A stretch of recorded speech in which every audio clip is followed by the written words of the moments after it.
الصلاة والسلام عليك يا رسول الله. لقد بلغت الرسالة وأديت الأمانة ونصحت الأمة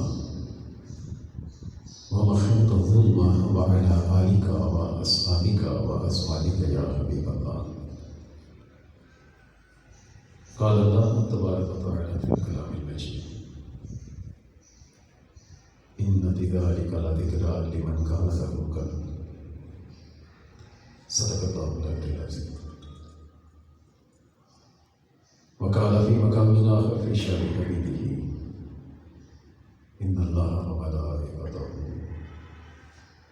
يصلون على النبي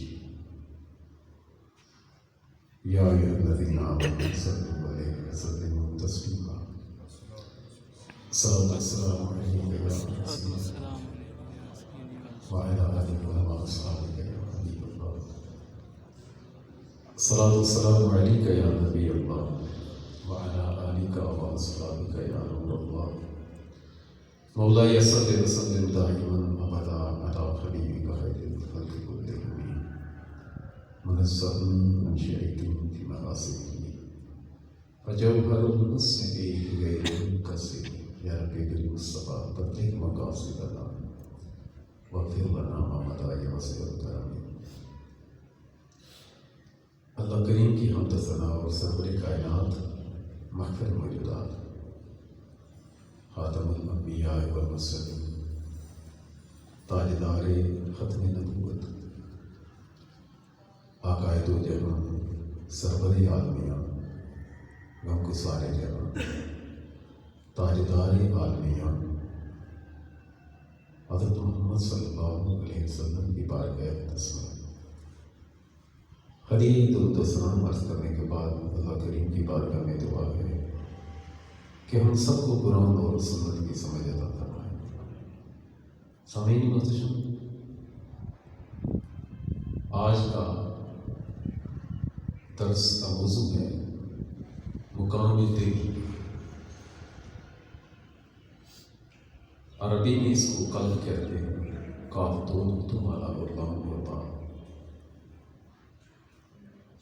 جسم انسانی میں اس کو مرکز کی حیثیت حاصل ہے. اس کو روح کا مرکز بھی کہا جاتا ہے. پورے جسم میں یہ خون کو سپلائی کرتا ہے. انسان کی زندگی کا دار مدار حرکت قلب پر منحصر ہے یا اس پر ہے کہ دل اگر حرکت کر رہا ہے تو یہ زندگی کی علامت ہے، اور دل حرکت کرنا چھوڑ دے تو اس کو مردہ کہا جاتا ہے. روحانی طور پر دل کا کردار قلب کا کردار اس قدر زیادہ ہے کہ سرکار دو عالم صلی اللہ علیہ وسلم نے ارشاد فرمایا: الا فی الجسد مضغۃ اذا صلحت صلح الجسد كله واذا فسدت فسد الجسد كله. فرمایا لوگوں، جسم میں دل کا کردار اتنا اہم ہے، اتنا اہم. فرمایا کہ خبردار ہو جاؤ، جسم میں ایک لوتھڑا ہے، ایک گوشت کا ٹکڑا ہے. اذا صلحت صلح الجسد كله، جب وہ روشن ہوتا ہے تو سارا جسم روشن ہو جاتا ہے. واذا فسدت فسدت فسد الجسد كله، اور جب یہ خراب ہو جاتا ہے، جب یہ بگڑ جاتا ہے تو اس کا اثر صرف اس پر نہیں ہوتا بلکہ پورے کے پورے جسم کو تباہ و برباد کر کے رکھ دیتا ہے. اللہ قرآن میں ارشاد فرماتا ہے: ان فی ذلک لذکری لمن کان لہ قلب. قرآن میں ذکر ہے، قرآن میں نصیحت ہے، قرآن میں یاد ہے. اس کے لیے ارشاد فرمایا اس کے لیے ہے جس کے سینے میں دل ہے. مولا دل تو تم نے ہر ایک کو عطا کیا، مسلمان ہے یا کافر ہے، انسان ہے یا جانور ہے، ہر ایک کو تم نے دل عطا کیا ہے۔ تو قرآن میں تو نصیحت ہر دل والے کے لیے ہے۔ تو مولا یہ جو قرآن میں نصیحت ہر دل والے کے لیے، دل تو ہر ایک کے پاس ہے، لیکن کافر نصیحت حاصل کیوں نہیں کرتے؟ تو گویا اللہ قرآن میں ارشاد فرماتا ہے ہدی للمتقین، لوگوں اس میں نصیحت و ہدایت ہر ایک کے لیے نہیں۔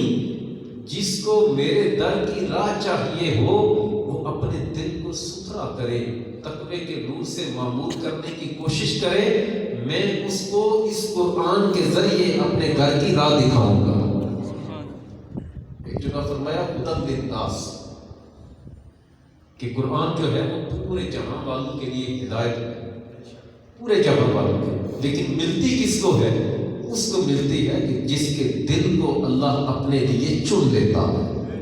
اللہ کے حبیب نے ارشاد فرمایا کہ لوگوں، اللہ عز و جل نے پوری روئے زمین پر، پوری کائنات پر نگاہ رحمت ڈالی، پھر اللہ عز و جل کو انسانوں میں سے، پوری کائنات میں سے سب سے زیادہ جو دل پسند آیا اللہ عز و جل نے، وہ دل مجھ محمد کو عطا فرمایا، سبحان اللہ، وہ مجھ کو عطا فرمایا۔ پھر اللہ عز و جل نے دوبارہ انبیاء و رسولوں کے بعد روئے زمین پر نظر دوڑائی، کائنات پر نگاہ رحمت ڈالی، تو رب عز و جل کو جو دل سب سے زیادہ پسند آئے اللہ نے وہ دل میرے صحابہ کو عطا فرمایا۔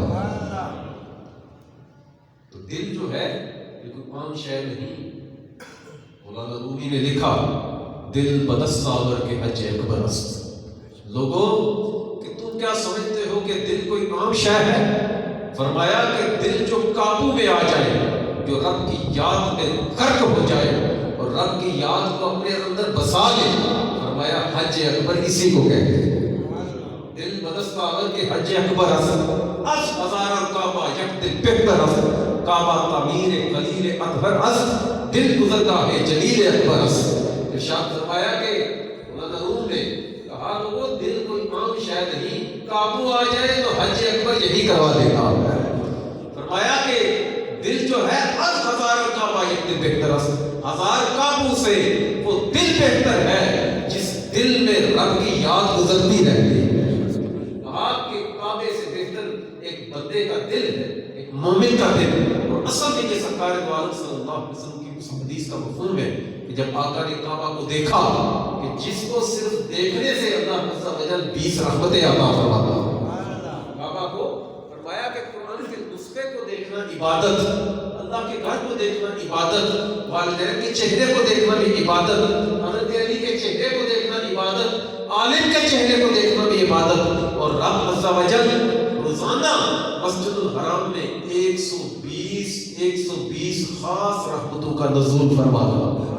فرمایا کہ 120 رحمتوں میں سے 20 رحمتیں جو خاص ہیں اللہ صرف اس کو عطا کرتا ہے جو صرف کعبے کو محبت کی نگاہ سے دیکھ لیتا ہے۔ لیکن آقا نے ارشاد فرمایا یا کعبہ لا عزت المؤمن اعظم من عزتک عند اللہ، اے کعبہ تیری عزت بڑی، تیری حرمت بڑی، تیرا مقام بڑا، لوگ تیرا طواف کرتے ہیں، لیکن تیری عزت سے بڑھ کر ایک مومن کی عزت رب کی بارگاہ میں ہے۔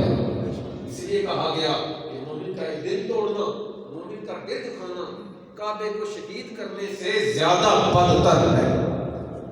علامہ رومی نے لکھا کعبہ تعمیر خلیل اطہر است، لوگوں کعبہ حضرت ابراہیم نے تعمیر کیا ہے، دل گزرگاہ جلیل اکبر است، دل جو ہے اس میں ہر وقت رب کی یاد رہتی ہے۔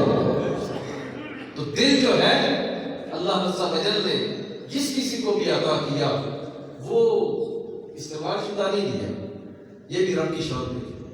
انسان کو اللہ عز و جل نے جو جسم عطا کیا، چاہے وہ انسان کے گھر پیدا ہو، انسان کے گھر پیدا ہو، اور انسانوں میں سے بھلے وہ کافر کے گھر پیدا ہو، مسلمان کے گھر پیدا ہو، اللہ عز و جل نے کسی کو سیکنڈ ہینڈ دل نہیں دیا، استعمال شدہ دل نہیں دیا،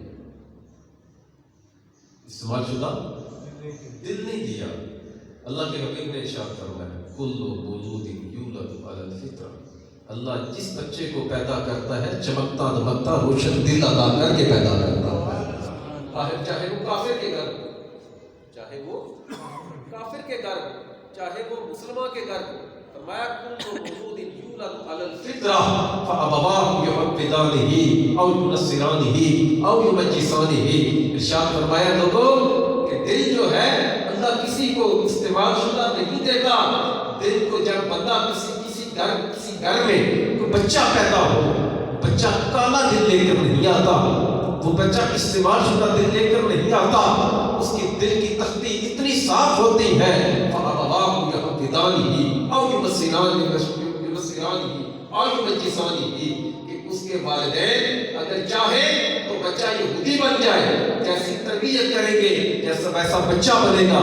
اگر والدین اس کی چمکتے دمکتے دل کی تختی پر رب عز و جل کی شریعت کے الفاظ لکھے اور بچے کی تربیت اچھی کرے، کل یہی بچہ وقت کا غوث اعظم بنے گا، کل یہی بچہ دادا علی حجویری بنے گا، کل یہی بچہ پیرا شاہ غازی کے نقش قدم پر چل کر اللہ عز و جل کا ولی بن جائے گا.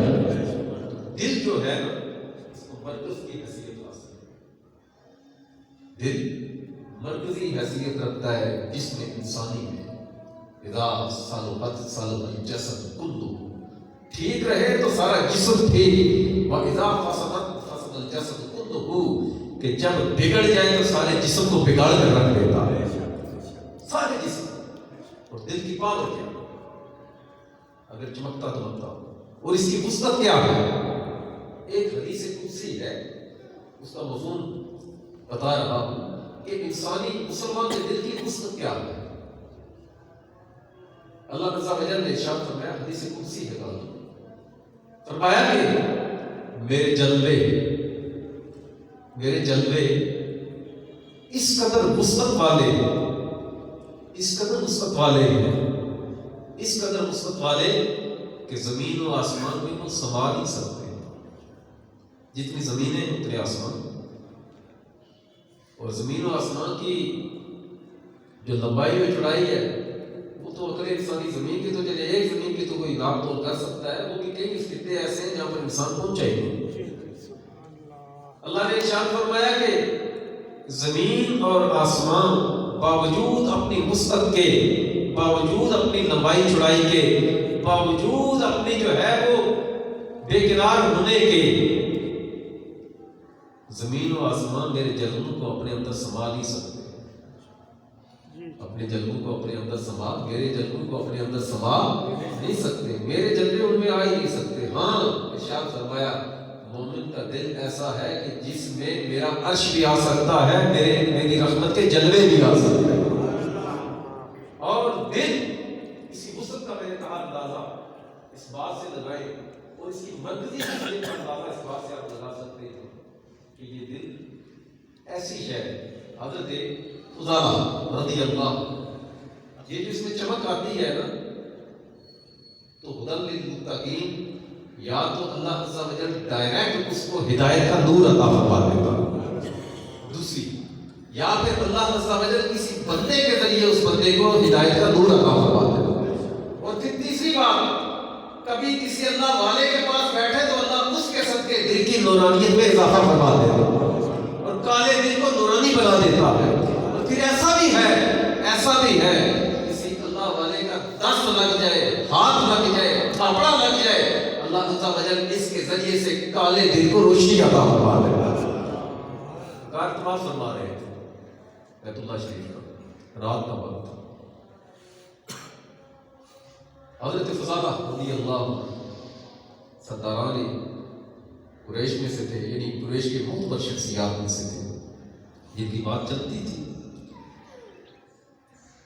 کہتے ہیں میرے دل میں یہ تھی کہ میں دشمنی تھی نبی پاک صلی اللہ علیہ وسلم سے، اور میں ہر وقت اس بات میں رہتا تھا کہ مجھے کوئی موقع ملے اور میں معاذ اللہ سرکار دو عالم صلی اللہ علیہ وسلم پر حملہ کروں اور آپ کو شہید کروں. کہتے ہیں رات کا وقت تھا، اندھیرا تھا، مسجد الحرام میں آیا، میں نے دیکھا کہ سرکار دو عالم صلی اللہ علیہ وسلم بیت اللہ کا طواف کر رہے ہیں. بیت اللہ کا طواف کرتے کرتے سرکار دو عالم سے میں نے کہا موقع ٹھیک ہے، بے خبری میں حملہ کر دوں، کسی کو کیا پتا چل رہا ہے، رات کا اندھیرا ہے۔ کہتے ہیں میں نے تلوار نکالی یا خنجر نکالا، یہ جو بھی تھا پیٹھ کے پیچھے رکھا اور میں نے سرکار کا پیچھا کرنا شروع کیا۔ نبی پاک صلی اللہ علیہ وسلم چل رہے تھے تو اچانک سرکار رکے، آقا نے پیچھے نہیں دیکھا، فرمایا کہ من انت، تو کون ہے؟ آپ فضالہ تو فضالہ تو نہیں؟ نام لیا، کہتے میں ٹھٹک کر رک گیا، انہوں نے پیچھے مڑ کر بھی نہیں دیکھا اور اندھیرا بھی ہے، پھر بھی پتہ چل گیا کہ پیچھے فضالہ آ رہا۔ کہتے سرکار نے میری طرف اپنا رخ انور کیا، ارشاد فرمایا کہ ابھی تو اپنے دل میں باتیں کیا کر رہا تھا؟ کہتے میں تو پریشان ہو گیا، میں تو دل میں منصوبے بنا رہا تھا کہ معاذ اللہ حملہ کروں گا، معاذ اللہ شہید کر دوں گا، تمہیں نقصان پہنچاؤں گا۔ تو کہتے ہیں کہ میں تھوڑا سا نا پتھر گیا، تھوڑا سا میں وہ تذبذب کا شکار ہوا، میرے منہ سے نکلا اے محمد صلی اللہ علیہ وسلم، کچھ اور نہیں، میں اپنے دل میں اللہ کا ذکر کر رہا تھا۔ کہتے ہیں میں نے جھوٹ بولا، جب میں نے جھوٹ بولا تو سرکار دو عالم صلی اللہ علیہ وسلم مسکرائے اور آقا نے مسکرا کر میرے سینے پر اپنا ایسے ہاتھ مارا، میرے سینے پر ہاتھ مارا۔ اللہ عز و جل نے سرکار کا دست اقدس لگنے کی دیری تھی، اللہ نے میرے سینے سے کفر کو نکال دیا اور نور ایمان عطا فرما دیا۔ اور ربی بات کہتے ہیں، کہتے ہیں فوراً یہ کام ہوا، کہتے ہیں وہ دل جس میں سب سے زیادہ پوری کائنات میں جس بندے سے نفرت تھی، جس ہستی سے نفرت تھی، اس معاذ اللہ سرکار دو عالم صلی اللہ علیہ وسلم کی ذات تھی، لیکن دست اقدس لگنے کی دیری تھی، اللہ عز و جل نے وہ نفرت نکال دی اور اپنے حبیب کا عشق پیدا فرما دیا۔ تو یہ جو اللہ والے نہیں کہتے فلانے بندے کھاپڑا لایا، فلاں بندے کا جھوٹا کھایا، فلاں کے پاس بیٹھے، اور دیکھیں بعض اوقات کسی کا چہرہ ایسا ہوتا ہے کہ اس چہرے کو دیکھنے سے بھی اللہ دل کی کیفیت کو بدل دیتا ہے۔ دو واقعات احادیث کی کتب میں آتے ہیں، ان میں سے عبداللہ ابن سلام رضی اللہ عنہ یہودیوں کے بہت بڑے عالم تھے، مدینہ میں پڑھاتے تھے، اور یہودی سمجھتے تھے کہ اللہ نبوت نہیں آتا، اور یہودیوں کی دشمنی کی بڑی وجہ یہ تھی کہ نبوت جو ہے وہ بنی اسماعیل میں کیوں آئی، بنی اسحاق بنی اسرائیل میں کیوں، بنی اسرائیل میں کیوں نہیں آئی، بنی اسماعیل میں کیوں آئی، بنو اسماعیل میں کیوں آئی، بڑی کڑواہٹ تھی اس کی۔ حضرت عبداللہ ابن سلام جب سرکار دو عالم سے مدینہ شریف تشریف لے کر گئے ہجرت کے بعد، یہودیوں کے بہت بڑے عالم اور سب سے بڑے عالم یہودی میں اپنا پیشوا بنتے تھے، وہ روزانہ آتے کہتے ہیں عبداللہ یہ محمد نام کے شخص آئے ہیں صلی اللہ علیہ وسلم، یہ کہتے ہیں میں اللہ کا نبی ہوں، آپ ہمارے سب سے بڑے عالم ہیں، 2-3 سال مجھے ہو گئے یہاں پر یہ تبلیغ کرتے ہوئے، کبھی جا کر دیکھیں تو صحیح، کہتے ہیں کیا؟ عبداللہ ابن سلام کہتے ہیں کہ میں بھی اٹھا، میرے بھی دل میں آئی، میں جب دیکھوں تو صحیح وہ کہتے کیا ہیں؟ کہتے ہیں میں اپنی جگہ سے اٹھا، میرے ساتھ یہودیوں کا پورا سمجھ لیں کہ وہ لاؤ لشکر تھا، وہ لوگ میرے ساتھ تھے، میں چلتے چلتے پتا چلا کہ سرکار دو عالم صلی اللہ علیہ وسلم مسجد میں تشریف فرما ہے۔ کہتے ہیں جب میں داخل ہوا مسجد کے دروازے پر آیا، سرکار کے چہرے پر نظر پڑی تو میرے دل نے گواہی دی خدا کی قسم یہ کسی جھوٹے کا چہرہ نہیں ہو سکتا۔ کہتے ہیں فوراً سرکار کے چہرے پر نظر کرنے سے اللہ عز و جل نے مجھے نور ایمان عطا فرما دیا۔ کسی اللہ والے کے چہرے کو دیکھے تو بعض اوقات ایسے ہوتا ہے کہ اللہ عز و جل اس نیک بندے کے دل کی نورانیت کا اثر آپ کے دل میں بھی پیدا فرما دیتا ہے۔ اسی لیے امام ابو القاسم قشیری رحمۃ اللہ علیہ وہ مرد کلندر کہ جس نے تصوف کے حوالے سے سب سے پہلے لکھا، جو داتا علی حویری رحمۃ اللہ علیہ سے بھی پہلے کا صوفی اور تصوف کی بنیادی جو نگاہ ہے وہ آپ نے اپنے رسالہ قشیریہ میں بیان کی ہے۔ ابو القاسم قشیری کہتے ہیں لوگوں سنو، جہاں بندہ نیک کا چہرہ دیکھنے سے دل کو روشنی ملتی ہے، نیک آدمی کا چہرہ دیکھنے سے اللہ عز و جل دل کو پاکیزگی عطا کرتا ہے، دل کو روشنی دیتا ہے، دل کو نرمی دیتا ہے، وہی النظر الی وجه الظالم تثبت القلب، لوگوں ظالم بندے کے چہرے کو دیکھو گے تو تمہارا دل بھی کالا ہوگا۔ ظالم بندے کے چہرے کو دیکھنے سے کیا کیا ہوگا؟ دل کالا ہوگا. اس لیے کہا گیا آقا کریم صلی اللہ علیہ وسلم نے ارشاد فرمایا المرء علی دین خلیلہ فلینظر احدکم من یخالل. فرمایا کہ لوگوں یاریاں لگاتے وقت، صحبت بناتے وقت، بیٹھک بناتے وقت، تعلق بناتے وقت غور کر لو. المرء علی دین خلیلہ، جیسا دوست ہوتا ہے ویسا اس کا بندے کا دین ہوتا. دوست کی صحبت اثر رکھتی ہے. فرمایا فَلْيَنْظُرْ أَحَدُكُمْ مَن يُخَالِلُ. جتنا کوئی دین قبول کرتے وقت غور کرتا ہے، اتنا غور تم اس وقت کیا کرو کہ تمہاری صحبت کس بندے سے ساتھ ہو رہی ہے. تم کس بندے کے ساتھ جو ہے وہ بات، تمہاری صحبت، تمہاری یاری کس کے ساتھ ہو رہی ہے. اللہ عز و جل نے قرآن میں ارشاد فرمایا کہ قیامت کے دن الاخلاء یومئذ بعضهم ببعض عدو الا المتقون. فرمایا لوگو یہ تو تم یاریاں لگاتے ہو نا، دوستیاں لگاتے ہو. سرکار دو عالم سے تو تشریح بیان کر دی. بندہ اپنے دوست کے دین پر ہوتا ہے، جیسا دوست ہوتا ہے بندے کی ایسے عادات ہو جاتی ہے. صحبت اپنا اثر رکھتی ہے. شیخ سعدی شرازی رحمۃ اللہ علیہ کا وگفتہ من بھلے گرے ناچیز کہتے ہیں کہ ایک دن میں ایک مٹی جو تھی وہ ناچیز مٹی کے ساتھ میں مخاطب ہوا. اس سے میں نے پوچھا کہ اے مٹی تو بدبودار ہے، تو بدبودار ہے، تیرے اندر سے تو بدبو آنی چاہیے، لیکن عجیب بات کہ تیرے اندر سے گلاب کی خوشبو آ رہی ہے. تیرے اندر سے گلاب کی خوشبو آ رہی ہے. تو شیخ سعدی کہتے ہیں مٹی بولی، کہتی ہے بگفت من گلے نچیز گلے نچیز بولتا ولیکن مدت بگل نشستم جمال نشین در من اثر کر وگرنہ من ہوا حاکم کے ہستم. کہا کہ مجھے مٹی نے جواب دیا کہ سعدی تو ٹھیک کہتا ہے، مٹی بدبو والی ہوتی ہے، وہ کالی ہوتی ہے، لوگ چہرے پر نہیں لگاتے، مجھ سے بدبو نہیں خوشبو آ رہی ہے. گرے نچیز بولتم، میں تو ایک عام سی ناچیز سی مٹی ہوں. لیکن مدت قبول نشستم، ایسے ہوا کہ گزرنے والا گزر رہا تھا اور اس کے ہاتھ سے پھول گرا مجھ پر. یہ خوشبو میری نہیں، میرے یار کی خوشبو آ رہی ہے. لیکن مدت قبول نشستم، چند لمحوں کا ساتھ مجھے اس پھول کا ملا، اس گل کا ملا.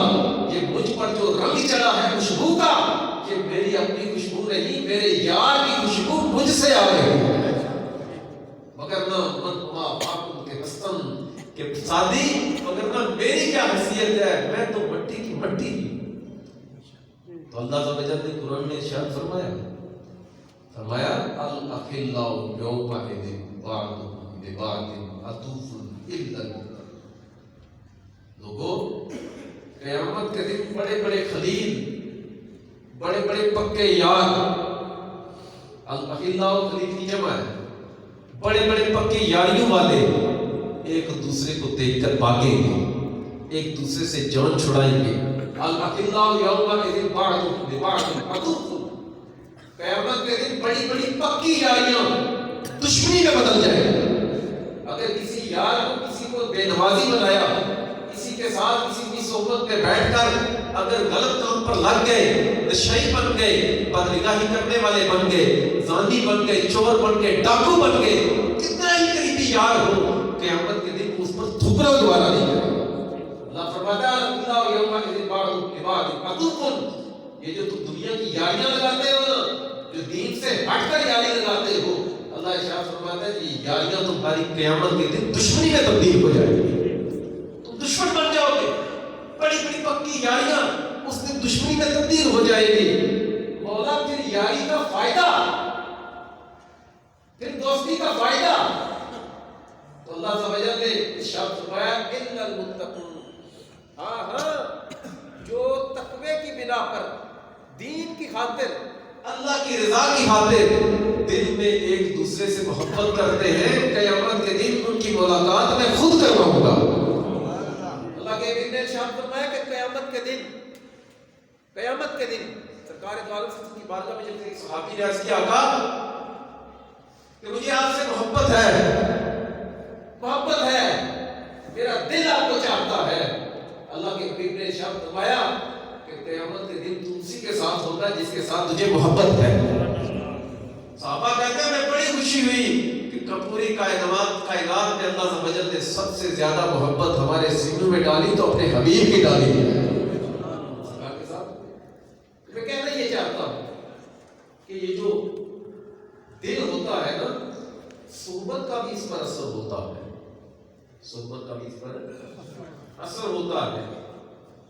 اور بندہ بعض اوقات اللہ عز و جل کسی کا دل بدلنا چاہے تو ہدایت اسی کی طرف سے، رہنمائی اسی کی طرف سے، دینے والا وہ ہے۔ لیکن اللہ عز و جل جسے اپنے در کی راہ دکھانا چاہتا ہے نا، جسے اپنے در کا رستہ دکھانا چاہتا ہے، اللہ عز و جل اسے کھینچ کر خود اپنے قریب کر لیتا ہے۔ میں نے کہا دل کا رشتہ، دل کا تعلق اتنا مضبوط ہے کہ اویس کرنی رضی اللہ تعالیٰ عنہ سید التابعین سرکار سے ملے نہیں، لیکن سرکار کو پتا تھا میرا اویس یمن کے علاقے کرن میں رہتا ہے، اور یہ بھی پتا تھا کہ وہ کمزور ہے، یہ بھی پتا تھا کہ اس کا چہرہ زرد ہے، یہ بھی پتا تھا کہ وہ بھوکا رہتا ہے، یہ بھی پتا تھا کہ وہ بکریاں چراتا ہے، یہ بھی پتا تھا کہ لوگ اس کی عزت نہیں کرتے، یہ بھی پتا تھا کہ اس کی کوئی لوگ اہمیت نہیں جانتے، لیکن آقا نے ارشاد فرمایا میرا اویس وہ ہے، قیامت کے دن آئے گا تو اس کی شکل کے 70,000 فرشتے اللہ پیدا فرما دے گا۔ دل کا رشتہ اور ان کے ایمان کی خوشبو، ان کے دل کی طہارت کی خوشبو، آقا مدینہ میں اور وہ یمن میں سرکار اس طرف رخ انور کرتے اور آقا ارشاد فرمایا کرتے کہ روان اقدس کے بٹن چاک کر کے سینہ کشادہ کر کے آقا فرمایا کرتے مجھے اس طرف سے خوشبودار ہوا آتی، مشرق سے خوشبودار ہوا آتی۔ تو ہم کہتے ہیں جہاں اویس مشرق میں ہے وہاں داتا علی حجویری بھی مشرق میں، ہمارا علم الدین بھی مشرق میں، غازی ممتاز قادری بھی مشرق میں، اور خادم حسین رضوی بھی مشرق میں، ہمارے میاں شاہ غازی بھی مشرق میں، اور ہمارے میاں صاحب بھی مشرق میں، قاضی صادق صاحب بھی مشرق میں۔ یعنی جتنے اولیاء میں جتنے مومنین یہاں پر موجود ہیں، آقا کریم صلی اللہ علیہ وسلم جو دنیا سے چلے گئے، ان کے ایمان کی خوشبو اگرچہ ہماری ملاقات نہیں ہوئی لیکن دل میں آقا کی محبت ہے۔ اللہ عز و جل ہماری محبت کی خوشبو اس وقت مدینہ میں سرکار دو عالم صلی اللہ علیہ وسلم کو محسوس کروا رہا ہے۔ دل کا رشتہ، دل کا تعلق ایسا مضبوط ہے جو جڑ جائے گا، قیامت کے دن اللہ کے حبیب نے ارشاد فرمایا کہ قیامت کے دن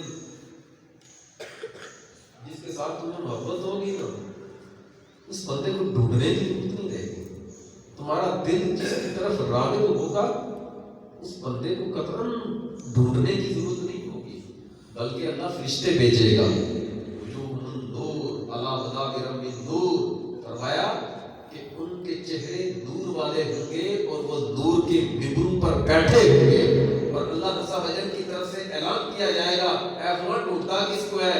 جس کو ڈھونڈ رہا ہے وہ تیرے سامنے ہے، آد الذی کنت احببت کیا، یہ وہ بندہ ہے جس کے ساتھ تو محبت کرتا تھا دل سے، اور دل سے محبت جو کرتا تھا وجہ پیسہ نہیں تھا، جائیداد منصب کچھ بھی نہیں، میں رب ہو کر تیری ملاقات اس لیے اس سے کروا رہا ہوں کہ اس کے ساتھ تو میری وجہ سے دل میں محبت رکھا کرتا۔ تو دل جو ہے نا یہ اتنا سستا نہ رکھیں کہ ہر رات چلتے کو دے دیں۔ یہ میری بات سمجھ آ رہی ہے؟ یہ فیس بک کی یاریاں، یہ ٹویٹر کے حملے، یہ یوٹیوب کی یاریاں، یہ ٹک ٹاک کے عادی، ایسی یاریاں الاخلاء یومئذ بعضهم ببعض عدو، یہ یاریاں بروز قیامت دشمنی میں تبدیل ہوگی، یہ یاریاں قیامت کے دن دشمنی میں تبدیل ہوگی۔ دل کا رشتہ جس سے اللہ اور اس کے رسول کی خاطر ہوگا، رشتہ ٹوٹے گا نہیں، بلکہ قیامت کے دن اللہ خود تعارف کروائے گا اور پوچھتا کسے ہے؟ میری وجہ سے اس سے محبت کرتا تھا، آ میں تجھے بتاؤں تیرا یار کہاں ہے؟ تو اپنے دل کو ضائع، یہ دل رب نے جو عطا کیا، یہ دل اگر زندہ ہے اور عبادت کے ذریعے زندہ، آقا نے ارشاد فرمایا کہ آپ نے کئی بات سنا، ایک گناہ کرے تو ایک کالا لگتا، دوسرا کرے تو دوسرا لگتا، کرتے کرتے دل سیاہ ہے، دل سیاہ ہو جاتا ہے۔ دل سیاہ ہونے سے کیا مراد ہے؟ پھر اس کو بندہ جب گناہ کرتا ہے اسے گناہ نہیں لگتا۔ آپ نے دیکھا نہیں ہے جب شادی بیاہ ہو نا کسی کی تو وہ گھر میں ٹول ٹمکا کرواتے ہیں اور جو بھی کرتے ہیں کچھ تو کچھ اور زیادہ بھی کر جاتے ہیں۔ جب ان سے کہا جائے نا یہ کیا کر رہے ہو، اللہ اس کے رسول کی نافرمانی، کیا کرنا جی برادری ہے، پہلے بڑے کا بیاہ ہے کرتے ہیں۔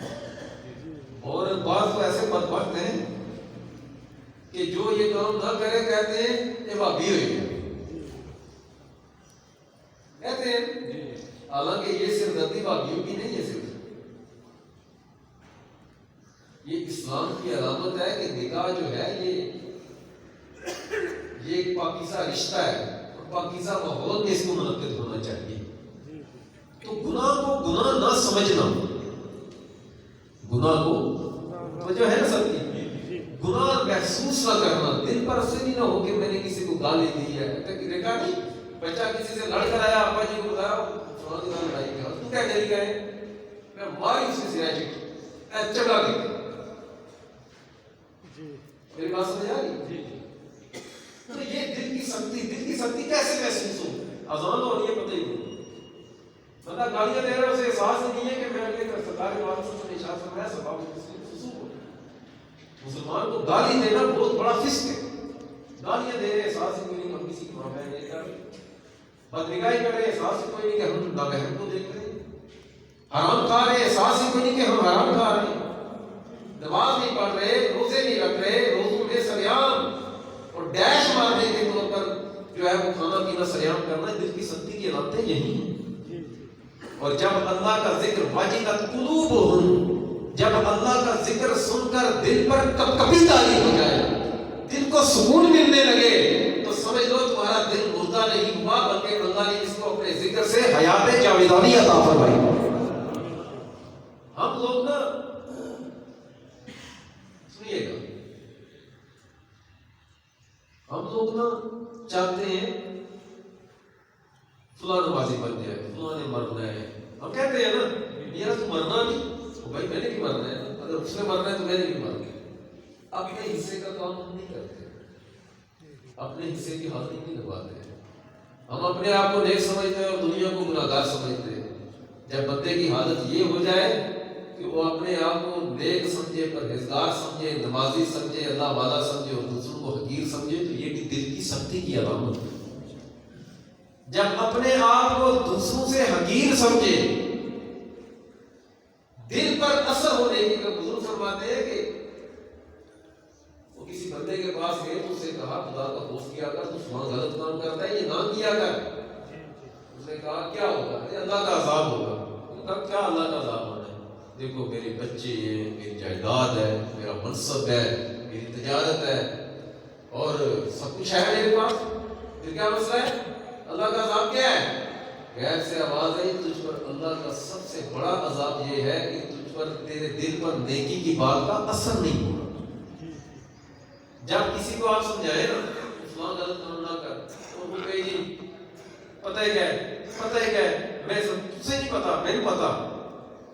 تو جو یہ اگر مگر کرنے والے ہوتے ہیں نیکی کے معاملات میں، گناہ کو چھوڑنے کے معاملات میں، وہ سمجھ لیں کہ اللہ تعالی وجل خاتم اللہ علی قلوبہم، دل پر جب مہر لگ جائے نا، دل پر جب مہر لگ جائے تو واپسی کے دروازے بعض اوقات بند ہو جاتے ہیں۔ جب اللہ کسی نعمت کی قدر نہیں کرتا، جب بندہ کسی نعمت کی قدر نہیں کرتا تو اللہ تعالی وجل وہ نعمت واپس لے لیتا ہے۔ یاد رکھیے گا، نماز میں دل لگنا، ذکر میں دل لگنا، مسجد میں بیٹھنے میں دل لگنا، اللہ کی یاد میں دل لگنا، تسبیح پڑھتے ہیں دل لگنا، اللہ کے ذکر سے سکون ملنا، لوگوں کی خدمت کر کے سکون ملنا، لوگوں کی ہیلپ کر کے سکون ملنا، لوگوں کے ساتھ اچھے اخلاق سے ملنا اور سکون مل جائے، سمجھ لو کہ تمہارا دل مردہ نہیں ہوا، اللہ عز و جل نے اسے زندہ رکھا ہوگا۔ اور اگر یہ چیزیں کر کے لوگوں کو ستا کر، لوگوں کو پریشان کر کے، غیبت، جھوٹ، چغلی، مکاری، وعدہ خلافی یہ کام کر کے جب دل پر کوئی اثر ہی نہ ہوگی، کچھ غلط کیا ہے، تو سمجھ لو کہ یہ اللہ کی سب سے بڑی پکڑ یہی ہے۔ اور لوگوں نے فرمایا بندے پر سب سے بڑا، توجہ سے سننا سارے نوجوان، بچے، بوڑھے، سارے، بندے پر اللہ کا سب سے بڑا عذاب یہ ہے کہ بندے کا دل سخت ہو جائے، اسے برائی کا احساس نہیں۔ یہ اللہ کا سب سے بڑا عذاب۔